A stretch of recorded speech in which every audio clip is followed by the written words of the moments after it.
bebyggelse, der i dag kaldes Hanevangen, var oprindeligt et gartneri- og landbrugsområde.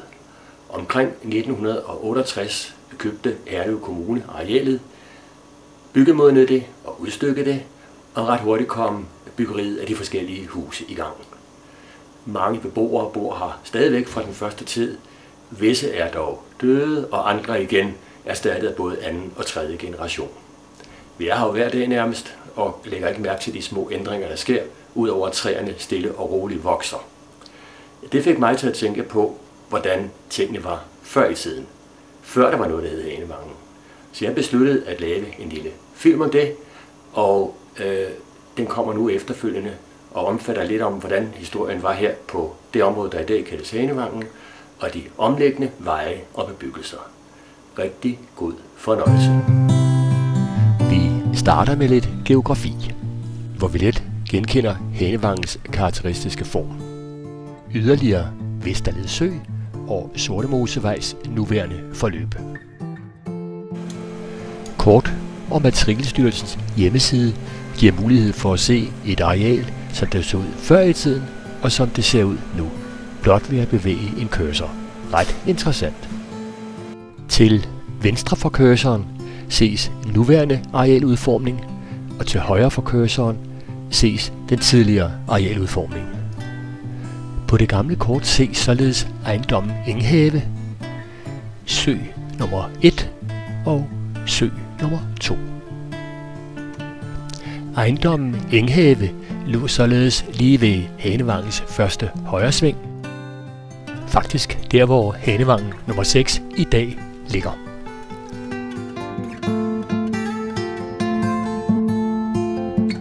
Hvis vi ser på et moderne kort over Hanevangen, ser placeringerne således ud. Mere præcis placering ses på næste luftfoto. Her ses ejendommen fra luften. Øverst til venstre Sortemosevej og øverst op mod hjørnet Digevænget. På ældre luftfotos af området genses tydeligt Enghave, hvor nu Hanevangen ligger. Her ses nogle af avlsbygningerne samt hovedbygningen omkring 1962. Og her et lidt tidligere maleri af ejendommen, hvor blomsterrundellen med flagstangen ses på gårdspladsen. Her et motiv med mistbænke og søen i forgrunden. En person arbejder ved en af de mange mistbænke, og Enghavens ejendomme ses i baggrunden. Her ses et endnu ældre billede af Enghave. Søen, sø 2, forekommer temmelig stor, og vi ser en lille hvid bro i højre side af billedet. Med en spand hentede man drikkevand til ejendommens udstyr, ligesom vand til almindelig vask blev hentet her. Drikkevand i øvrigt hentedes med en pumpe. Her er vi i foråret 63 og ser op mod Enghave, nede fra det, der nu kaldes Cowboybyen. Her et motiv, de fleste nok kender, nemlig Ringvejen med Shell-stationen og de drivhuse, der for få år siden stadig lå på området. Gartneriet var ejet af gartner Glyb, der boede på Rødegårdsvej i Harskoby. Ved Tiberup Allé, lige overfor OK tankstationen. Fra denne gård, Rødegården, var der en formidabel udsigt ned over det areal, der senere blev til Hanevangen, ligesom drivhusene på Ringvejen tydeligt kunne ses. Rødegården eksisterer stadigvæk, men er tydeligvis blevet ombygget en del. Efter salget til Herlev Kommune i slutningen af 60'erne skulle Enghaves bygninger rives ned. En nedrivningsentreprenør foretog dette arbejde, og bygningsresterne blev skubbet ned i den lille sø, sø 2, i nærheden af hovedbygningen. Det store asketræ fra haven ses dog stadig i billedets øverste højre hjørne. Det hele blev dækket til, og så nu sådan ud. I starten af 70'erne blev legepladsen, eller den nuværende Hanepark, anlagt. Det store gamle asketræ ses og det blev brugt som klatretræ i starten. Her er det mislykkede forsøg på at flytte træet ved hjælp af motortromlen. Da Hanevangen skulle etableres, gav det lille vandhul foran hovedbygningen en del problemer. I salgsmaterialet fra Herlev Kommune var det med skravering vist, hvor de tidligere søer havde ligget. Her ses funderingspælene ved Hanevangen 38. Her Hanevangen 17 ved sommertid, men om vinteren og foråret kunne man tydeligt se, at det var her, der havde været en sø. Denne sø, den lange sø, blev om sommeren anvendt som badesø af børnene fra Harskov by. Der kunne således være op til både 20 og 25 børn, der badede her. Søen var ca. 80 x 20 meter. Den vigtigste kilde til informationerne i denne film udgøres af Johannes Larsen, kaldet Johs, gartner på gartneriet Krebshøj. Mange af Hanevangens tidlige beboere kender sikkert Johs Larsen her fra drivhusene på Skinderskovvej. Johs er faktisk født på Enghave. Her boede han indtil han havde alderen 12 år, men var til det allersidste i tæt kontakt med Enghave via farfaren og farbroren. Johs har den 9. september 2011 i en alder af 79 år fortalt om fortiden på Enghave og i nærområderne. Interviewet er gennemført i en skurvogn på Krebshøj uden tekniske hjælpemidler overhovedet. Jo, du er født på Enghave, har jeg fået at vide. Vi tog du i husholdningsarbejde og i markarbejde og alt det der.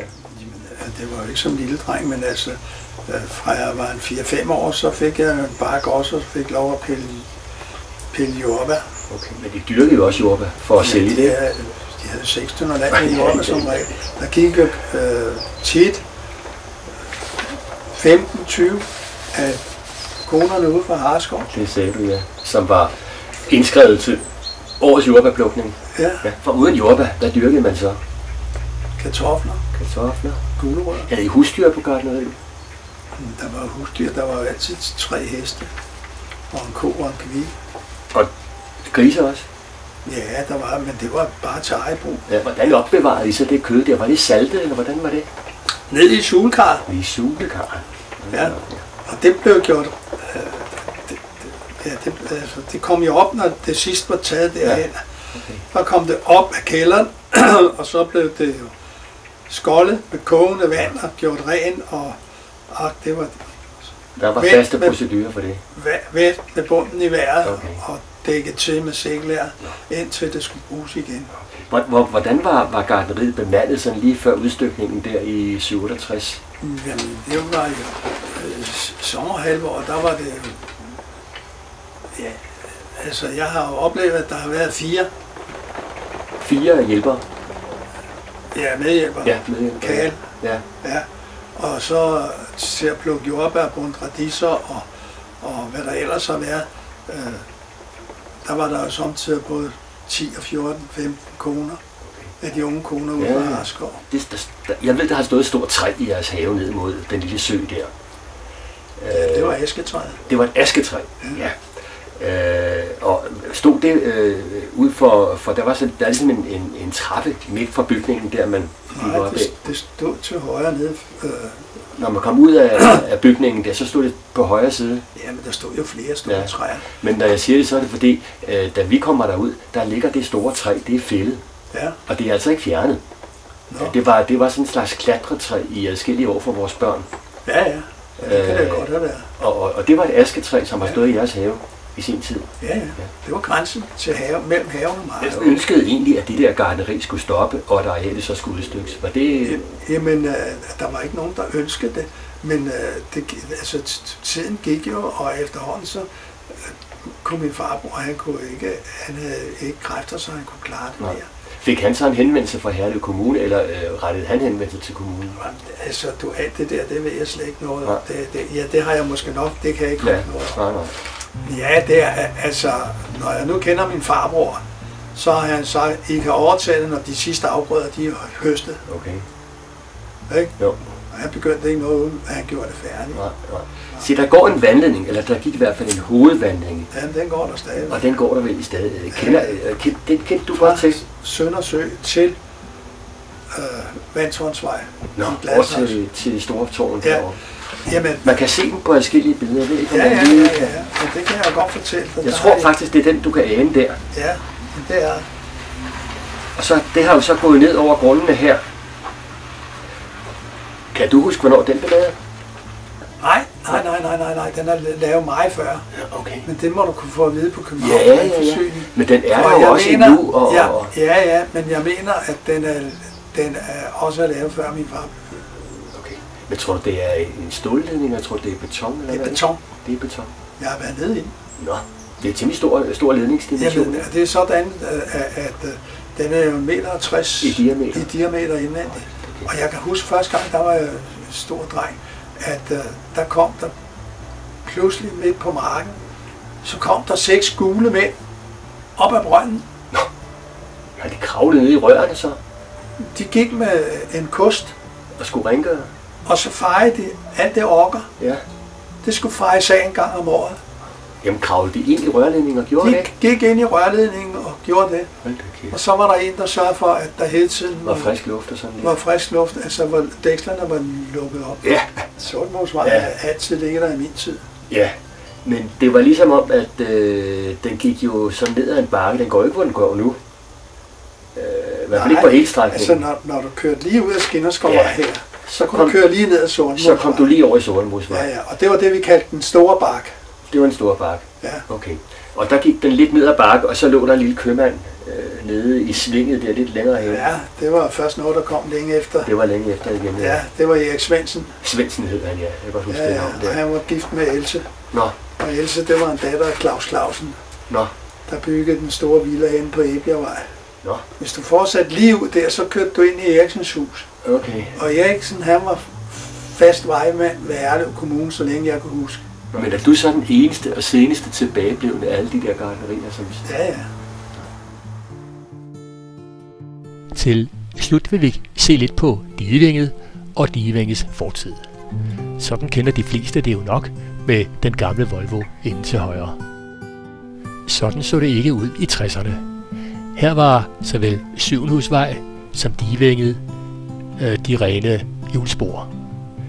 Bemærk også den lille kiosk på hjørnet af Syvenhusvej og Digevænget, og bemærk ligeledes, at rækkehusene i 2 etager endnu ikke er opført. Her ses Digevænget i retning mod Hanevangen. Bemærk det relativt store fordybning og den efterfølgende høje bakke. Alt blev udjævnet i forbindelse med kloakeringen i slutningen af 60'erne. Bemærk også den gamle Volvo. Som afslutning på denne lille film om Hanevangens fortid, står jeg her med en buket dahlia, som er noget ganske særligt. Det er nemlig en plante, der kommer fra en blok, der har stået på Enghaves jord, her hvor vi nu har Hanevangen. Jeg har lige fået buketten af Johs Larsen, og han har udtrykt, at det netop er en arving fra en ganske bestemt dahlia-plante, som han kendte til som barn. Så hermed et levende minde fra dengang, der var noget, der hed Enghave. Tak for den gang.